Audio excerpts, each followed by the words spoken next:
Morning vlog இன்னைக்கு பார்த்தீங்கன்னா எங்களுக்கு லீவ் விட்டுருக்காங்க காலேஜில். சரி ஓகே அம்மா வேலை செய்வேனா நம்மளே செஞ்சிடலாமேட்டு நான் போயிருந்தேன். நம்ம என்ன சமைக்கிறதுன்னு யோசிச்சுட்டு இருக்கும்போது நம்மளுக்கு தான் சப்பாத்தி தக்காளி தொக்கு கை வந்த வழியாச்சு அதை போய் செய்வோமே அப்படின்ட்டு அதை போய் செஞ்சுட்டு இருந்தேன். ஃபஸ்ட்டு தக்காளி தொக்குக்கு எல்லாத்தையும் ரெடி பண்ணிட்டேன். ஃபஸ்ட்டு அதுக்கு முன்னாடி சப்பாத்தி மாவு பிசைஞ்சு வச்சுட்டேன். நான் பார்த்தீங்கன்னா முன்னாடியே சப்பாத்தி மாவு பிசைஞ்சு வச்சுட்டேன். அது பார்த்தீங்கன்னா ஆயில் பாத் எடுக்கிற மாதிரி ஊறிட்டு இருந்தது எண்ணெய் தடவி.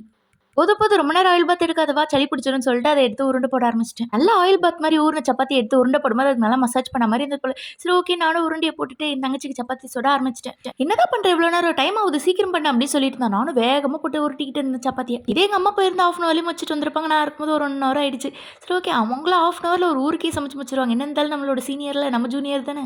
நான் பார்த்தீங்கன்னா சப்பாத்தி ரவுண்ட் ஷேப்போ இல்லை எந்த ஷேப்பில் ஏதோ ஸ்கெலிட்டன் மாதிரி இருந்தது. ஏதோ ஒன்று தங்கச்சி தானே சாப்பிட போறா அப்படின்னு சொல்லிட்டு இருந்தேன். எங்கள் வீட்டில் எப்பவுமே நான் தங்கச்சியை தான் சொல்லிட்டேன். நீ தானே மூத்த பொண்ணு விட்டு கொடுத்து போ, சின்ன கிட்ட விட்டு கொடுத்து போனால் ஒன்றாயிடாது அப்படின்னு சொல்லுவாங்க. இந்த மாதிரி யாரெல்லாம் ஃபேஸ் பண்ணியிருக்கீங்கன்னு சொல்லுங்க. அவளும் பார்த்தீங்கன்னா சப்பாத்தி நல்லா இருக்குன்னு பாராட்டலனால அவள் சாப்பாடுலேயே தெரிஞ்சிருச்சு. இன்னைக்கு அவளுக்கு எக்ஸாம் வேறு ஆல் தி பெஸ்ட் சொல்லி அமிச்சேன்.